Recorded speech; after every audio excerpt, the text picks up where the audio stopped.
Why choose a Sleep Number smart bed? Can I make my site softer? Can I make my site firmer? Can we sleep cooler? Sleep Number does that. Cools up to 8 times faster and lets you choose your ideal comfort on either side. Your Sleep Number setting. Enjoy personalized comfort for better sleep night after night. It's the final days of our Black Friday sale. Recharge this season with a bundle of cozy, soothing comfort. Now only $17.99 for our C2 mattress and base, plus free premium delivery. Prices higher in Alaska and Hawaii. Check it out at a Sleep Number store or sleepnumber.com today.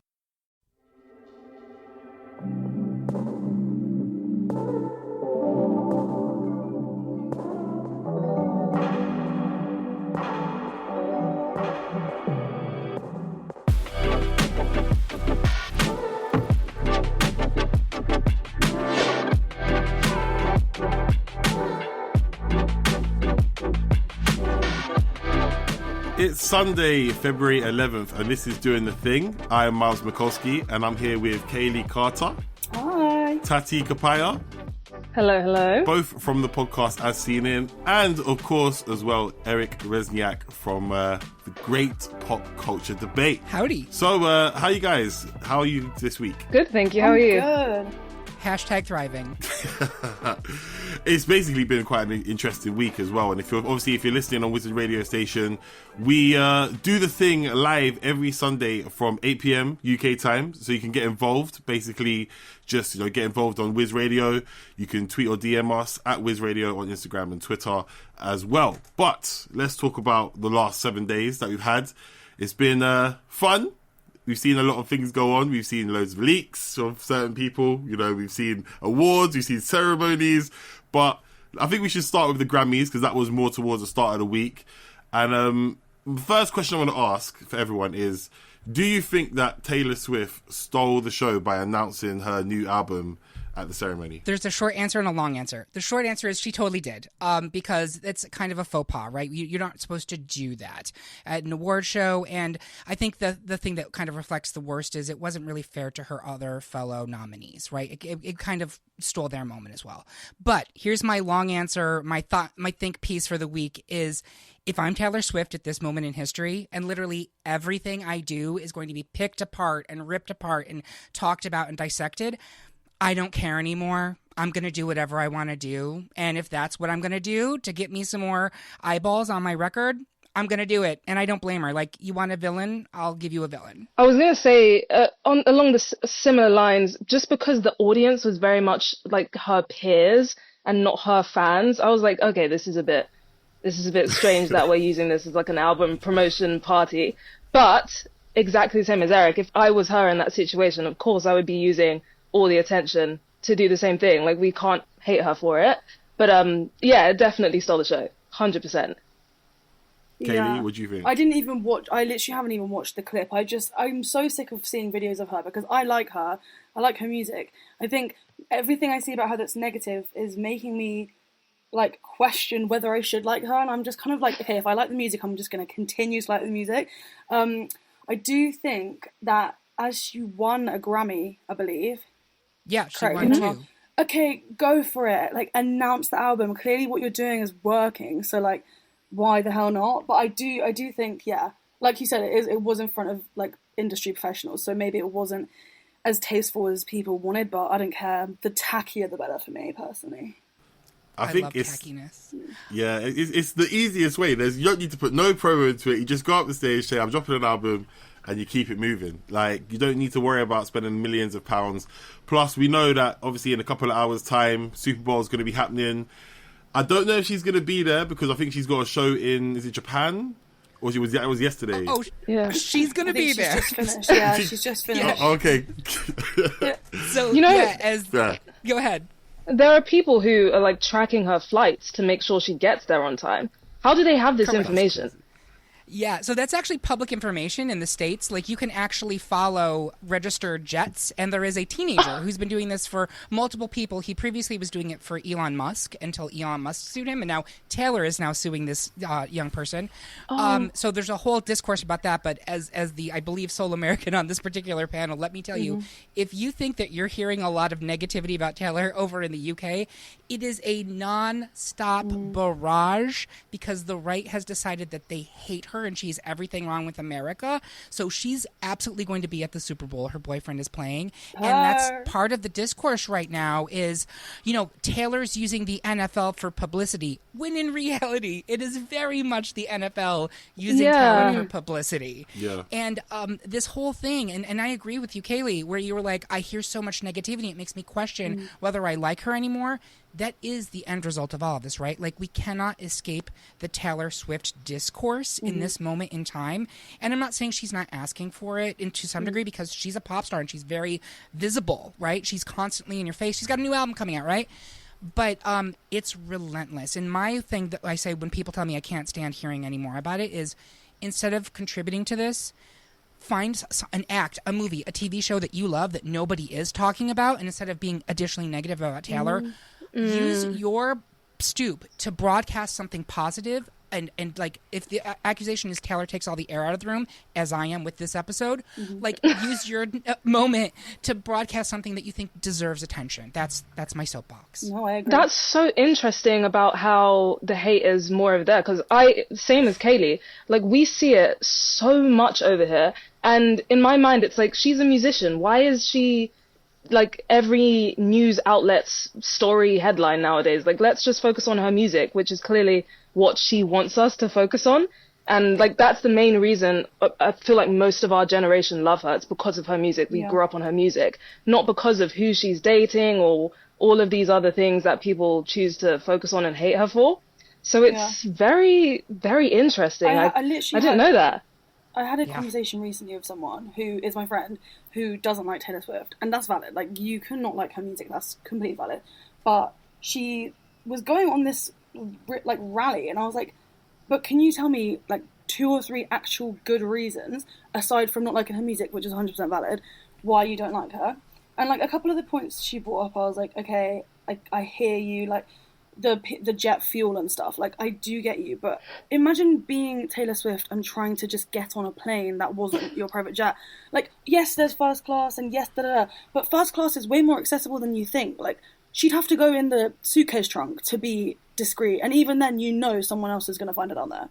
So I just think, like, it's she's talked about way too much, and if you don't like the music, fine. If you do like the music, continue to listen. Gone are the days where people judge musicians based on just their music. It's now everything else is like, everything else contributes, apparently. Yep. Yeah, 100%. Eric, you're going to say something. No, I wasn't. I think I've said too much already, so I apologize. All right, let me bring it. I want to keep it on Taylor just one last bit, right? So we know right now she's been through quite a lot. Obviously, she's had the label stuff where she's re-recorded all her music, and obviously that's been really beneficial for her. I feel like if she never dropped an album again, she would still be like one of the GOATs. She's still one of the greatest of all time.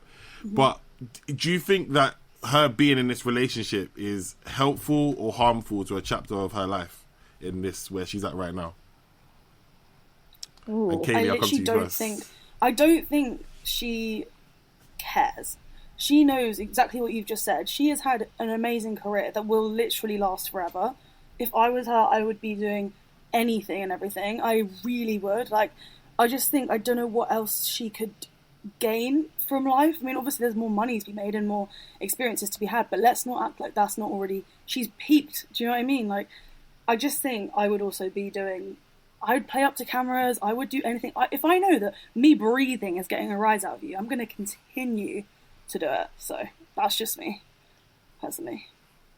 Yeah, I think she's unstoppable, untouchable at this point. Her career is never going to disappear. And even if it does disappear, she'll never be unsuccessful ever again in her life. So I don't think anything can hurt her. Anything. I don't think she does anything for publicity. I think we all just do that for her. Yeah, I agree. There's a whole machine that's built around her at this point that has nothing to do with her. And I'm not going to say she wasn't actively participating in that early in her career. She absolutely was. I refer you to the pap photos of her apple picking with Jake Gyllenhaal in the late 2000s. Girl. But we love to see it. We love a stunt queen. But I will say this. Every time I hear that criticism of Taylor that, you know, the boyfriends, blah, blah, blah, I always immediately stop and say, do we ever have that discussion about male rock stars and the women that they've been writing music about for literally ever? For some odd reason, it's only a problem when it's women doing it, and specifically Taylor. And when it comes down to it, Travis Kelce, who is a fine hanging man, and listen, get it, Taylor. But like at the end of her career, 400 years from now, after Cyborg Taylor Swift has passed, he will be not even a footnote, I don't think. Honestly, I don't think any of the men will matter. I really don't. She has built something so incredible over the past not even 20 years. And the one thing that I think gets lost in all of this, I saw a lot of people saying after the Grammy announcement, like, oh my God, girl, take a break. You literally just put out an album 2 years ago. But Taylor's work ethic is unbelievable. I aspire to that.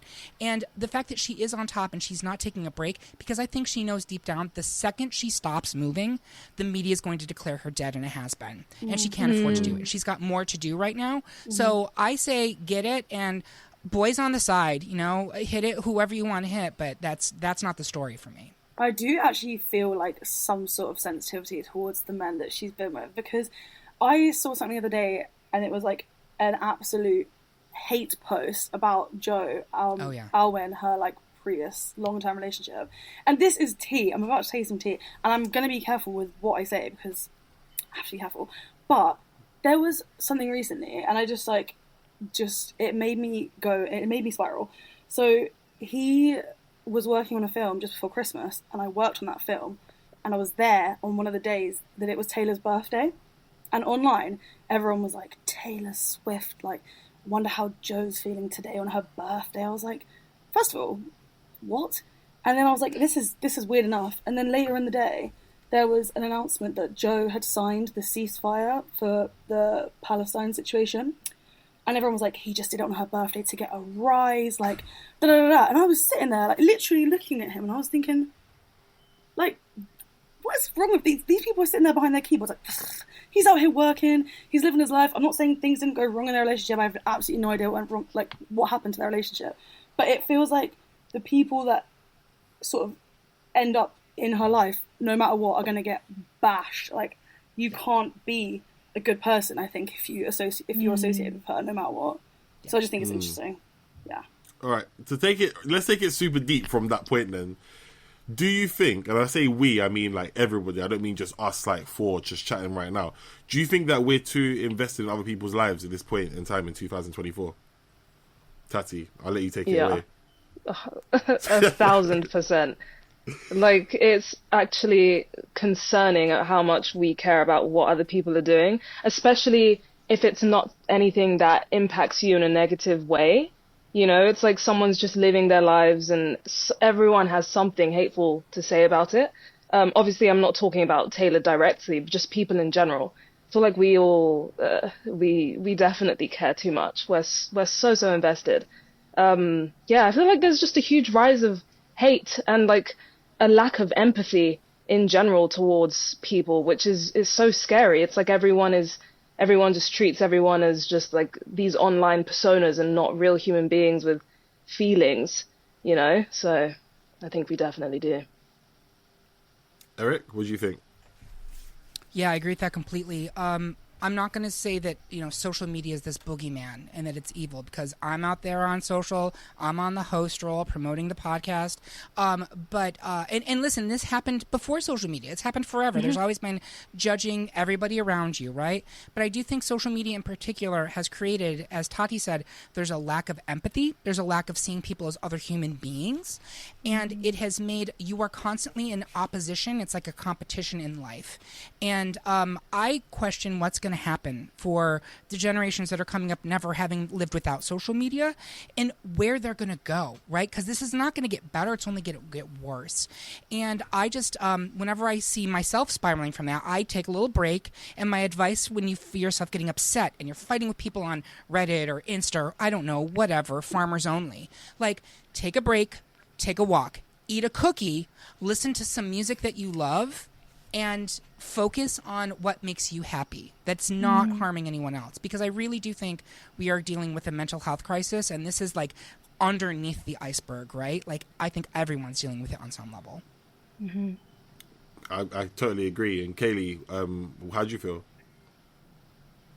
I think that I literally couldn't agree more. And again, I'm addicted to my phone, so I'm not going to act like I'm cleansed from social media. I'm never going to be, let's be so real. But I think recently it's been annoying me because obviously, as mentioned about working in film, so I've worked with people that people idolise, and it's so fascinating to see, like, me having an interaction with someone that was quite negative and knowing that they're not the nicest of people, and then seeing them getting absolutely adored online to the point where I'm literally screenshotting comments of people saying, this man is an angel, and I'm sending it to my friends that I worked with, and I'm like, they don't know how stupid they sound. Like, obviously, I'm guilty of it too. I've 100% idolised and fangirled over people in the past, and I probably will continue to do so. Yeah, but it makes me feel a bit silly because I look back and I'm like, I have absolutely no idea what I was saying, and I hate that now I'm almost like turning on myself and the younger versions of me that are out there being like, I love him, knowing for a fine fact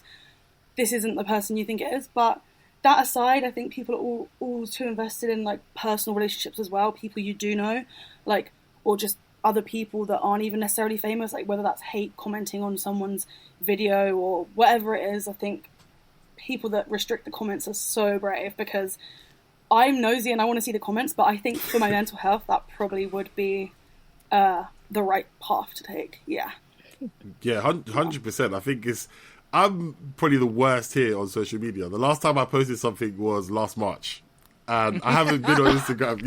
Yeah, exactly. Everyone's face right now, for people who can't see it, everyone was shocked, like, really? Yes, that's the truth. I've already come back in March, post one thing, and be back in 2025. So, but there's a lot of times where people will say, oh my God, have you seen this on Twitter, or X as we call it now, or have you seen it on TikTok, have you seen it on Instagram? And I'm like, no, because I'm living in the real world. But I understand why people get carried away, because people, like Kayleigh, you were saying earlier, like, do I like Taylor Swift now because of all the negativity I'm seeing? You start to kind of idolize and shape your mind around what you're seeing all the time. And I'm going to seg this, I'm going to try and seg it at least, to the Nicki Minaj and Megan Thee Stallion situation from a couple of weeks ago, with all the barbs trying to, go to Megan's mum's grave and try and vandalize it. Now, yeah. Oh, did you not know that? No, I didn't know. Real. I'm so... Either I know everything about a really niche topic, or I know absolutely nothing. I knew that there was something going on with these two, and I think I'm 100% sure I'm Team Megan. That's, I'm taking that from what I've seen. But that I didn't know. Yeah. No, neither. Did that not travel here or something? Like, why? I heard a diss track, but I was like, oh, this is just like beef online or whatever. I didn't realize this was like a full-on thing. Oh, yeah. Yeah. Oh, I'll throw some context in just for quickly so everyone's up to speed. So Megan dropped the diss track. They're all friends before. Hot Girl Summer came out like 5 years ago now. Great time. They've kind of had their kind of beef slowly, bit because of Megan working with Cardi, and obviously Nicki and Cardi not being friends or never been friends at all. Megan a couple of weeks ago dropped Hiss and has a line about Murphy's Law in it, which is a very blatant diss, but it's indirect at the same to Nicki's husband, who has done some mad things, and I'll let people go and research that in their own time. Nicki got emotional, went on to, I think it was Instagram, and was basically teasing Bigfoot, which is the record that came out on the Monday or Sunday night. And then we got to the point where people then started going crazy and wanted to go and assault this grave. And she made a lot of, in the track, like references to Megan's dead mother, which is not great. Obviously, people are saying it's the spirit of hip-hop. That's one side point, which we won't need to get into right now. But, yeah, people will start going crazy, and we're bringing it back to... the spirit of hip-hop. That was a sentence of that. That's what people are saying, yeah. The justification as to why you should diss someone's dead mum on a diss track. So we can start there first if you want to. Kayleigh, I know you got a point straight away. I'm confused. What do you actually mean? That's the whatever you just said of hip-hop. Like, no, surely not. Surely it's like, I'm a better rapper than you, yeah? Not your dead mum's grave, I'm gonna go right and vandalize over it. Not in this example. Yeah. Okay. Eric, I know you've got something to say. Yeah, I mean, I think I think probably they're trying to tie it back to like 90s hip hop where you had East Coast, West Coast. And there was a lot of very kind of intense rivalries going on in the lyrics. And I suspect that's what they're trying to use as a justification. But there's a huge difference between insulting someone personally. And I believe, correct me if I'm wrong, but I believe it was not just making comments about her dead mother and then I'm just not going to describe it to anyone. Certain people then doxed the location of Megan's mother's grave, so people knew where it was. I believe there were also Nicki making comments regarding the health of Megan's unborn child. So it's pretty dark stuff. And I have to say this, 100% Team Megan on this one. I think she's great. I think they're both incredibly talented. This is the thing. Like, I love Nicki's music. I genuinely do. So this is very sad for me to see because this is not going to look great in her, career resume, right? This is a pretty dark chapter. But I think that Megan has handled it with class, and when I saw that Hiss was the #1 song on the Billboard charts for that week, I was like, thank you. That's exactly what needed to happen in this moment, because ultimately I think that is the deciding vote, right? It's how relevant are you? Megan is kind of trumping the relevancy card right now. That's my take on it.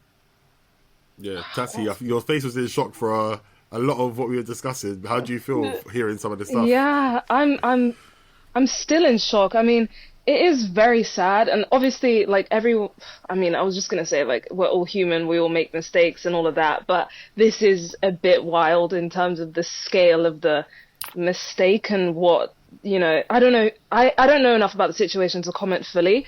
But, yeah, to me, it's just sad, especially seeing, like, two black women, like, who are really both successful in a space, like, just not getting along and being actively, like, hateful or whatever. It's just sad because I like to see women, especially black women who are in the same space, like, lifting each other up and, like, being supportive. So I think to me it's just, more upsetting than anything. But that is so wild, and it does not sound like the spirit of hip hop to me at all. Yeah. It's crazy. Kayleigh, I think you got anything else to add? I know you said something before. Yeah. I'm gonna start doing like a deep dive into what the spirit of hip hop is, or what the hell that meant. But I mean, it's obviously disgusting stuff, isn't it? It's not even like Tati said earlier. It's not even a case of the music they're making. Like, this isn't about how good the song is. It's about how good the diss is, or who got in the most, jabs or whatever. Like, I think it's an interesting one. I think Megan, especially recently, has been showing that she's an all-round better person. So no matter what, I don't really listen to the music anyway, but if I'm going to from now on, it's probably going to be Megan's. Yeah. I feel like as an artist as well, like, I was just going to say, if I put myself in one of their shoes, like, I would feel so awkward, like, jumping on an Instagram live and being so vocally hateful towards another artist. And that's the part that I really think reflects, it makes me concerned for Nicki. Genuinely, this is coming from a place of, as you mentioned, these are two icons. This is not icon behavior. You're better than this, Nicki Minaj. Yeah. You are. And it makes me sad, genuinely sad to see. I mean, we talked about empathy. This is sincere empathy. Like, are you okay? Do you need a hug? Let's go and get some dunks, and we're going to get through this, Yeah. Whatever a dunk is, I want that. Yeah, sorry, that's a Dunkin' Donuts. But I do want that. Yeah. We love that. We love that. Yeah. Big fan. I think everyone sounds like they want one of them right now. I think the key is, though, in all this, obviously, we're talking about the two artists that are involved. I think my genuine concern was the fan, the Barbs, more so than, I don't know what Megan calls her fan base, but, like, people, physically gonna basically ride out for Nicki and go basically do a crime for someone they've never met. So what are we saying to them? Like, how do we get them to basically not do that? We can't control anybody, but what would your advice be? Say if you was in America and one of your friends was like, yeah, we're gonna go down to the grave tonight, what would you say to them? I know we've got so far left, but it's a good way to get around it. I feel like that we just, as a generation, we're starting to lack critical thinking skills and being able to have the freedom and accept other people coming to their own conclusions. It's like everyone has to believe the same thing, and we're not okay if someone has a different opinion. And yeah, just that ability to think for yourself and come up with your own, conclusion as to, hey, do I believe this is correct, or am I just following the crowd? Or yeah. So I'd just say maybe take a beat, think for yourself as to whether this aligns with your morals. And I don't even, honestly, I'm finding it hard to understand how someone can even come to that point and think that's okay. So I'm struggling to come up with advice to that. Yeah. I'd like to summon the words of the great American drag queen Latrice Royale, who says, 5 G's, good God, girl, get a grip. It's, I will be using that. Reload it. yes, Reload please. it. Say it Latrice again. would want Say you it to. again. Yes, yeah. Good God, girl, get a grip. But, seriously, if there's something going on in your life and you feel compelled to even think about desecrating someone's grave or wishing ill on their unborn child, much less taking actions about that, something has gone very wrong. And so I think we do need, and I do think yelling or lecturing at people, as I'm doing it right now, is a great solution. I think kindness and empathy is the path forward here. And it's what's going on in your life that this feels like it's A, that important to you when it actually doesn't involve you in any way, and B, how can we find you, I don't know, a hobby, macrame, I don't know, charcuterie plates, something that you can channel your energy into that's more productive, because this is not it, right? 100%. Yeah, I think for me it just links back to those parasocial relationships. You actually have absolutely no idea who you're defending. If anything, there's more information out there about who you're defending and it's negative. Do you know what I mean? It's not even you have no idea what she's doing. She's doing something and it's quite clearly wrong. So why are you doing it? That is it. I wouldn't be friends with someone that was doing that. Back to the question, I don't think I would even have a friend that would say, let's go do this. But if I did, that would be the last time we ever spoke. So I hear that. Block, delete, and disappear. Best possible way to do that as well. Mm-hmm. So going back before we take a quick break, do you think that Megan and Nicki, there we go, I don't know why I've merged two names for no reason. Meggie, do you think they can ever reconcile right now? Do you think they could get back together like how it was a couple of years ago, or do you think it's gone past breaking point? It's gone. I don't really know what their relationship was before. I can't really say it'll get back to it because I don't really know what it was. But I mean, I would find it really hard in my heart to forgive for the things I think. Obviously, I'm all about moving on, but I don't think that's something I'd ever be like, do you know what, babe? It's actually all right. Don't even stress about it. I don't think I'd ever feel like that towards someone. Oh, you were in a silly mood. Oh, no. I'm not doing that. I'm not doing that. Never. That's wild. I don't know how anyone could get over that. That's now crossing such a huge line. Your mother and your unborn child. I don't know about that. I think that would require a condition for sainthood in order to be that forgiving. Mm-hmm. But you know what? Hope springs eternal, right? Mm-hmm. Yeah. I don't even know if Jesus would be no, don't worry about that one. Great question. Yeah. I definitely think that would be a situation where we'll let them address that in their later years, and they can focus on that when they want to repent and do whatever they got to do and say sorry in their own time. But everyone, thank you for listening so far. Remember, you can tweet us or DM us on Instagram and Twitter at Wiz Radio, and you can text as well. But we'll be right back after this. Hey everyone, welcome back to Doing the Thing. I'm Myles McCaulskey, and I'm here with Kayleigh and Tati from the podcast As Seen In, and Eric from the Great Pop Culture Debate. But Eric is taking us through the next talking topic. Obviously, we got really deep and spoke about loads of things in the first bit. Eric, what are we talking about next? Thanks. Yeah, so I can't think of a better panel to talk with about this topic. I'm a comic geek, but recently, this past week, the Marvel comic universe came to Disney+. And if you don't know, it is a all-female fronted film. It's 3 different women in the leads, 2 of them women of color. It's directed and written by a woman of color. And when it came out in theaters, it was reviled. It was savaged. It is to the date the lowest box office performance of any Marvel movie, literally in Marvel history. I think aside from Howard the Duck in the 1980s. Popped up on Disney Plus this week, and suddenly everybody loves it. Everyone's like, "Oh my goodness, this movie's so much fun. why did I hate this movie to begin with? And I thought it would be a great opportunity with this group to talk about, is there a real movement afoot to talk down and to deliberately review bash these woman-centered, people of color-fronted projects as they're coming out? Do we think that that's me being a tinfoil conspiracy theorist, or is there real truth to that? Tati, do you have any thoughts? I think there's incredible truth to that. I mean, Kayleigh made me watch American Fiction recently, which was like an amazing story about, you know, how black people can't get anything made in Hollywood unless it's about black trauma, you know, and how people don't, you know, production companies don't want to fund anything else. And I think The Marvels is a perfect example of that, because why would a Marvel film directed by a black woman have such awful press around it up until this point when box office numbers aren't being counted anymore? And we even spoke about this on our podcast. We were saying how I feel like the second it's a female directed or female star anything in the film and TV industry, they're instantly not given enough budget, whether that's, you know, production or whether that's marketing, so that it never gets the same amount of attention or success that a movie produced by a white straight man is gonna make. So yeah, I don't think you're being a conspiracy theorist at all. I just think that production companies and all the people at the top are very, very smart in how they want to keep the ecosystem of Hollywood moving forward.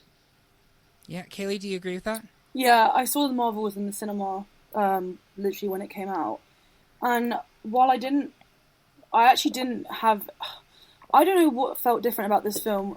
I mean, this is now me talking about the film just for a sec, just for some context. But it didn't feel to me as Marvel-y, if you will, as other Marvel movies. And I came out and I was like, but why didn't it? What was it about it that didn't feel whatever? And I saw after that the budget was something like a lot lower than they had been giving to these straight white men who were directing all the others, when that makes no sense to me, because first of all, the whole point of Marvel is that all the stories are intertwined. And two, then obviously I found out it was a black female director, and I was like, right, well, there's our answer. But I didn't know that people had now watched it on Disney Plus and were enjoying it. I didn't know that was a thing. I think it is a fun movie, and I think that it might be, I don't know if it's whether watching it on a big screen compared to watching it at home is different. I feel like if you go to the cinema, you're paying for an experience, and if you're watching it at home, obviously you pay for Disney Plus, but on the whole, if this is a waste of a movie, quote unquote, you haven't lost anything.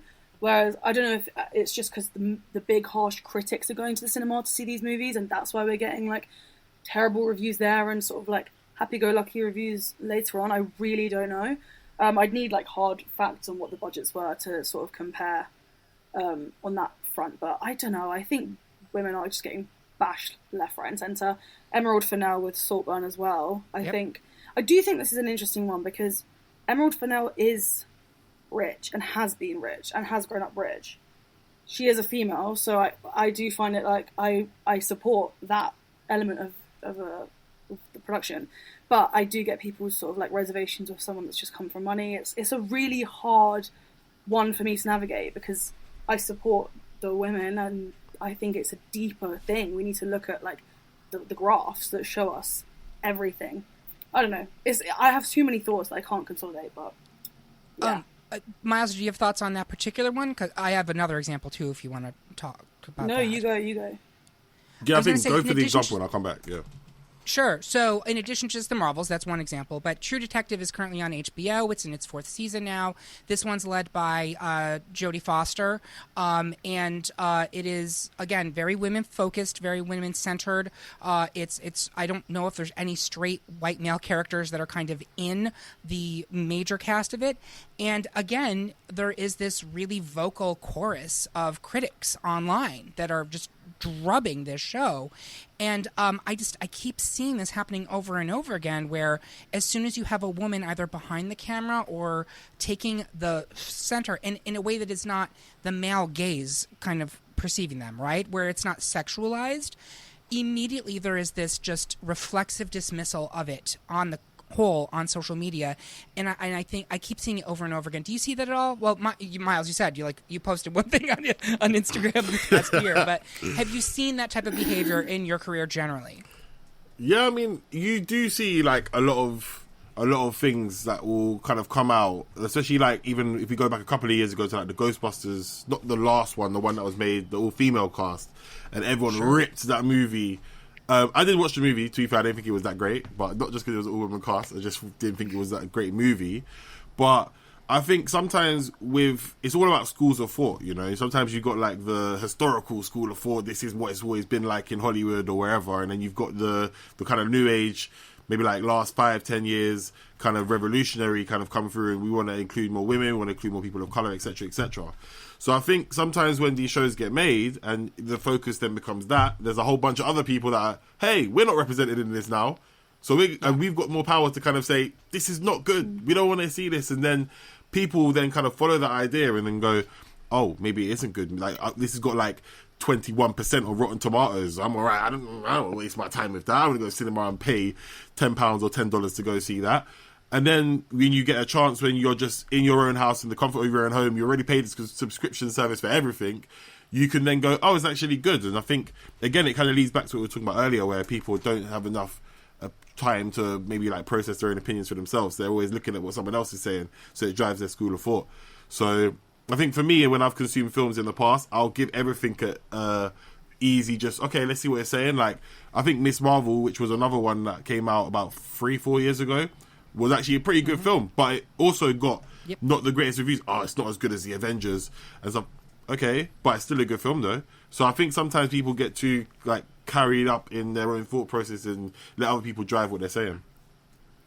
Yeah, I think that's so true. And one of the things, again, not to bash social media, I swear to you, I'm not sitting here trying to be like, in my day, we had this. But I do think there is something to be said for just taking a public opinion that's on social media as though it has an equal weight from someone else. There are people who are on this podcast, for instance, who know this stuff, and you can trust for an unbiased opinion on things, or at least an opinion through their own kind of filter. And I would just encourage you, if you're listening, and instead of just automatically making that knee-jerk, well, I see all these people talking crap about this product on this project on Twitter or whatever, instead of just assuming that the chorus is correct, seek out sources that you can really trust and know, I actually believe what they say. I think these are people who know what they're talking about. I vibe with their perspective, and maybe seek that out instead of just overwhelmingly I see these memes that something sucks, and so I'm not gonna bother voting with my wallet. And that's how we end up having art by women, by people of color, by queer authors being essentially silenced in the marketplace. That's my perspective on it. Yeah, 100%. And I think there is something like deep rooted when it comes to just these communities that aren't as represented in traditional media. Whenever we do something, whenever they do something, it's so much more heavily criticized. It's like we can never, if you're not, again, a straight white man, you can never do anything and it be mediocre and that be okay. It's like you have to be excellent, and even then, you still have to, everyone's going to tear it apart in some way. Whereas if you're a straight white man and make something mediocre, it's like, oh, well, it's mediocre and that's that, or like, we don't understand it and that's that. So I think it is just that deep, there's that deep-rooted something in everyone when it comes to viewing art by, you know, unrepresented communities. And yeah, just that, like, that notion, as we were saying before, of not being able to come up with our own like opinions and being able to think critically for ourselves. So like, even if we do see like the chorus saying one thing, just being able to be like, hey, actually, what do I think? Or what did I think? And I know we're definitely guilty of that on the podcast. Like, I'll say a bunch of times, like, oh, I watched a film and I enjoyed it, but then I went on Letterboxd and everyone was hating it. So I was thinking, did I enjoy this? And like, we're just constantly taught to second guess ourselves. Like, we're constantly taught that we can't trust our own opinions and we must be wrong, I feel. So I just went on such a huge tangent. I don't even know where I started or where I wanted to end, but that's what I have to say about that. No, that's so relevant. Our podcast, our tagline is "Everyone is entitled to their wrong opinion," and I think it's so true. But speaking of how communities of color and other kind of like underrepresented voices are judged so harshly, has anyone here seen the film Origin by Ava DuVernay? No, because for us, it's not out. Okay, great. So this so is annoyed, specifically I what I want want to to see talk it. about, Okay, right? okay. It is currently Black History Month here in America. I went to go see this movie. I live in New York City, folks. I'm not like in some small town rural place. It was playing in one theater near me, only 2 showings on a weekend.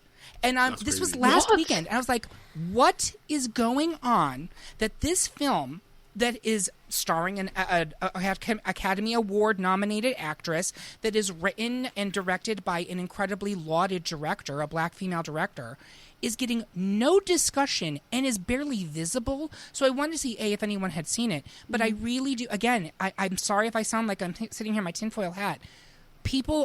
There is a machine that is actively silencing these voices. I swear to you, it's true. If you're hearing this, you don't know what it is, please look into this movie, find this movie. Deeply moving. And to your point, Tati, I had someone say to me, well, I heard it wasn't great and that, it's not perfect. And I was like, we have a panelist on our show named Amma Marfo, and Amma Marfo's like, I don't need to hear that something's perfect. I need to hear that it is achieving what the director and creator set out to do. It's okay if it has flaws. And when I tell you, everyone should see this movie. I learned things as a 45-year-old man that shocked me out of this movie, genuinely. So please see it, no matter where you are, if it ever plays there, because what a crime. Yeah, That's I was literally wild. telling Tati about this the other day. I was like, there's a new one that's coming that I'm really excited for. The trailer, it was playing in my cinema before I saw another film, and I was like, I can't wait to see this. I just knew it was going to be something special, so I cannot wait. I hope it sort of gets off the ground then, because it does have some really great actors in it. I think Wonderful actors. Obviously John Bernthal is a white male, but if people are going to be fussy about it and say, should not at least give it a go for John Bernthal, whatever his name is. It's beautiful, and it's so well written. Please see it. And I'm sorry, Myles, I feel like I've completely co-opted the second half of this show, so please put us back on track. That's perfectly fine, to you fair. No, I was just agreeing with the point. Like, I remember maybe like 10, 15 years ago, certain films, like black-made films, would come out, but whereas other films would always be in like every cinema, you'd have to go to like certain parts of London or like whatever city people are from to like go and watch it. So for me, I'm from West London, so I'd have to go to like maybe Shepherd's Bush, like, and go watch it there, but I couldn't watch it in like Hammersmith, or I could watch it in Fulham or somewhere else.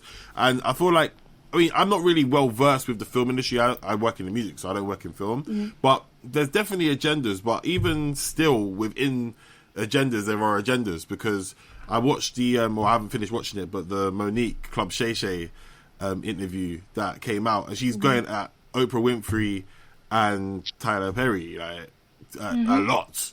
And saying that they stopped her from, she was going to be Cookie Lion in Empire, and she would have done this and that. And there's a lot of things that are missed out. So I think there's a lot of things in the film industry and across the world anyway that need to really be sorted out. But sometimes these things can also be internal. So it's always so good to look at it from that point, as well as looking at it from, it's just, oh my God, it's a straight white male. Listen, there's black people doing black people dirty as well. There's other people doing other people dirty. So no one's perfect. I think that's the point that I was just trying to make, really. Amen. Yeah. Cool. I mean, we've gone super deep. I mean, Kayleigh and Tati, have you got anything you want to share, you want to bring to the table for the second half of the show? I actually really wanted to talk about Usher doing the halftime show at the Super Bowl, and I wanted to find out what, first of all, what are your guys' favorite Usher song, and what do you like? Just what do you think about it? About him playing the halftime show? Who wants to go first? Guys. I mean, I am so unfamiliar with Usher in recent years that it did seem like, I mean, this is just because I have no idea what Usher's doing these days, that I was a bit like, really, Usher? Like, what has he done? But there's probably stuff he's done that I just haven't listened to, or am I wrong? Is this a random road of choice? Like, someone that has more knowledge needs to speak on this, because I haven't got a clue.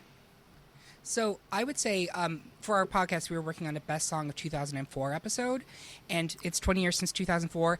Usher owned 2004. Like, the year 2004 belonged to Usher Raymond. I think literally possibly more than 3 of his songs were in the top 10 for that year. And back in 2004, that was a big deal. Like, everybody knew them. So whoever is on his team, I was like, hey, guess what? It's the 20th anniversary of basically your year. We need to get you on the Super Bowl. Okay. Give that person a raise, because that was exactly, in this moment right now on this day, Usher Raymond is the most important pop culture figure on the planet, I would say. Even more than Taylor Swift today. Honestly, I think that's true. So kudos to you. He did have a new album that came out Friday. I think it's such a brilliant move. I mean, you talk about, by playing in the halftime show, you basically enshrine yourself in pop music legend status like that. Only legends play the Super Bowl. Now, it is true that at this point, I don't remember what year it was, but at this point, you have to pay to play it. The NFL doesn't come to you. You now, that is true. It changed, right, Myles? Yeah, it did. But it's like it's weird. I don't know why, but yeah. I mean, if I'm the NFL, I'm like, wait a minute. We put this person on, and they're selling millions of records. Why am I paying you to make money? Why are you paying me? Also, the NFL is going to get their money no matter what. Woof. Anyway, so. It doesn't matter. Whoever made that decision was a brilliant person, because everybody is talking about Usher right now. I'm going to do a quick plug. On our website, greatpopculturedebate.com right now, you can go and print out Usher Raymond halftime show bingo cards that we made that are specifically to watch and play with your families and friends. And they have like, Usher sings "Yeah," Usher takes off his shirt, like that. Usher holds a football. So you can find them there under the events section under bonus. But it's a fun way to just take what is. I always think it's cute that the NFL puts on a little football game in between the biggest concert of the year. That's so nice of them. So kind. But yeah, have fun, right? I love it. I love it. I'm personally so excited. I feel like I grew up listening to his music, obviously, because Kayleigh and I are like noughties babies, essentially. I mean, I was born in 99, but I feel, I just grew up with his music, and to see him kind of come back into the mainstream is so exciting. I know he's been around. He's got his Vegas residency. He's got his new album. I don't think he ever went away. Like he's been releasing his albums, and I kind of like that he's kept that more slow approach to the music industry, and just like being more quote unquote traditional with it, and has actually like released bodies of work every 2 years, for example, instead of just like random EPs here and there. So I'm just happy that he's getting all this like attention and praise again, because I think he's one of the greatest like entertainers like all round ever. So yeah, I personally love it. I just think that, like what Eric said, 20 years of Confessions, one of the very few people that can actually cheat on somebody and people are still backing them because the music's that good. I think people are just going to be like, people are just going to be like, we want to hear the whole album. People are not trying to hear what happened on Friday. We want to hear, these are my confessions. We need to hear that phone call again in Confessions Part 2, all of that. And it's like, I'm hoping for him that he puts on a really good performance, because I remember last year 50 Cent headlined the Wireless Festival, and for me, my first ever album I bought was Get Rich or Die Trying. And like, I love that album. Sometimes I still whack it on the whole thing from top to bottom just to reminisce. But when I saw him at Wireless, I was kind of disappointed. So we're getting to the point now where our legends are getting a little bit older now, and the voices might not be the same voice as it was in the yesteryears, in the early 2000s. So I'm hoping that, obviously, we're speaking about this, obviously, before the performance. So by the time some people who might be listening back to this, they might have already heard the performance and seen it. Yeah. I just hope he delivers and just keeps it with the classics. Don't give us anything new. Just give us classic. Yeah.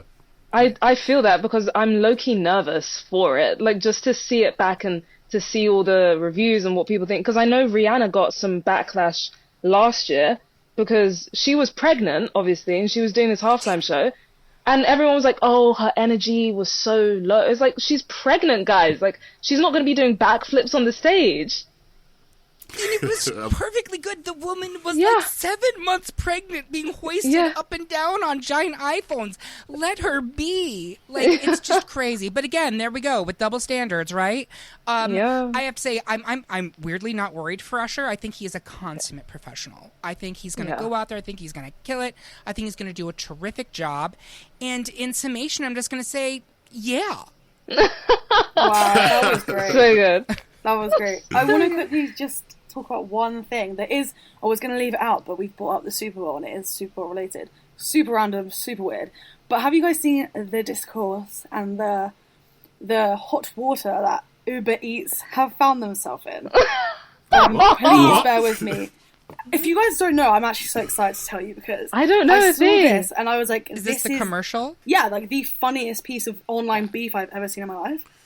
So there was an Uber Eats commercial advert for the Super Bowl, I believe, which was iconic. It had like David Schwimmer and Jennifer Aniston reuniting, like yeah. And then there was this bit, and this, Tati, I'm about to come to you because slightly relevant.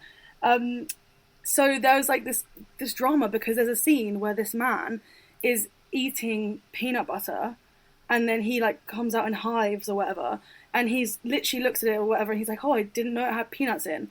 Right, bear with me. And the advert is basically saying like you have to forget something to remember something. Like the whole joke is like, "Oh, he forgot that peanut butter had peanuts in. He's allergic." Yeah. The allergy community, quote unquote, again, because I didn't know the allergy community existed, are so upset because this is not a funny joke. This is literally life or death. I mean, that bit isn't funny. Some people do die of allergies. Sure. Yeah. But I just want to know what you think because I just took it as like, I mean, I don't have a severe allergy, so fair enough. I maybe am being ignorant, but it was the most like poking fun advert. It wasn't serious. Like nothing was supposed to be harmful, and these people are boycotting. Yeah, what do you think? Yeah, so I saw this advert, and that's why I was confused as to what you're saying, because I saw it. For anyone listening who doesn't know, I have many severe allergies, which would result in anaphylaxis and death. But yeah, I saw it and I did not even blink twice. I was laughing the whole way through the advert. So, I mean, I can't speak for the whole allergy community. I wasn't aware that there was a community to join, but yeah, that's really interesting. I personally did not take offense when I saw it. I thought it was funny, and it really drove home their campaign message of you have to forget something, because the whole point is everyone's forgetting these huge important moments, like Jennifer Aniston forgetting David, like who was in Friends and they starred together for 10 years, and yeah, so I did not take any offense to it because obviously it's very just like this isn't real, guys. This is just it was a It's like tongue in cheek. So people are boycotting Uber Eats. Yeah, and like I know that people can die from these allergies. Like, don't get me wrong. I'm not acting like this is a hilarious gag. However, I do think that the reaction is interesting. Yeah. What about you guys? Do you have a thought, Myles, before I start in? You go first. Okay. You were saying that you're not ignorant, but I'm ignorant. No, I'm just kidding. I was going to say that if I'm the allergy community, and I'm sure such a thing exists, there's a community for everything, this is an opportunity for exposure, right? This is an opportunity for you to watch the Super Bowl and then immediately release a statement being like, there's nothing funny about anaphylaxis. So instead of I'm boycotting this, it is, if you are someone who suffers from this or you're interested in learning more, here's a resource hub for you to go to and take the opportunity to educate people and bring them in, as opposed to stomping your feet, because that's not actually productive. Like literally ever. So that's my 2 cents. Yeah. I feel bad because I was about to order Uber Eats after. So I was literally I just thought it was like it was about the Super Bowl, guys. Like, let's just take it like 1% back. But yeah, interesting stuff. Do you know what it is though? People get like very like erratic, or not erratic. I don't want to dismiss what they're saying, but people get very like emotional about certain things. And I mean, like Eric said, it's good awareness, really great awareness, because now, Tati, if you want to join that group, you've got the opportunity, you can if you want to. Yeah. But another community to join. Yeah. Listen, keep him in a list so you know exactly which ones you're part of. But it's the situation where like it's good awareness, but at the same time it's also a negative because now people are like, oh, why are they overreacting for? Don't care about you. Like it's just for the Super Bowl. So it comes with its like pros and cons, you know, at the same time. But I definitely think like the advert was solid, but it must have gone through some sort of testing first. You know what I mean? They might have gone to somebody who's got a peanut allergy. But sometimes these things happen and it's like, people say, oh, well, it never went through enough people, it never went through enough. But you never know. Sometimes adverts are going to have a really good effect or they're going to have a really bad effect, you know? I would be surprised No, go ahead. Sorry. Oh, sorry. I was just going to say, you know, it might have gone through people and they might have been like, oh, this is a good controversial talking point. Keep it in. Bingo. Yep, that's exactly what I was going to say, Tati, is like, they're being like, you know what? This is going to piss people off and everyone's going to be talking about Uber Eats after the Super Bowl. Yeah. So, you know, kudos to you, marketing people. You got us again. Exactly. They got their money and they've done well. But everybody, if you've enjoyed the show, I want to say thank you for locking in. And of course, Kayleigh, Tati and Eric, thank you for joining today doing the thing. Where can everyone find you? You can find Kayleigh and I at the As Seen In podcast. That's ASSCENEIN podcast. Great. And you can find me at Great Pop Culture Debate, spelled exactly like it sounds. And you can find us, the best way is greatpopculturedebate.com. There you go, people. And if you want to listen back, make sure you do that on Wizard Repeats. And of course, the podcast version will be available also. But thank you very much, everybody. And we're going to leave you with this. Take care.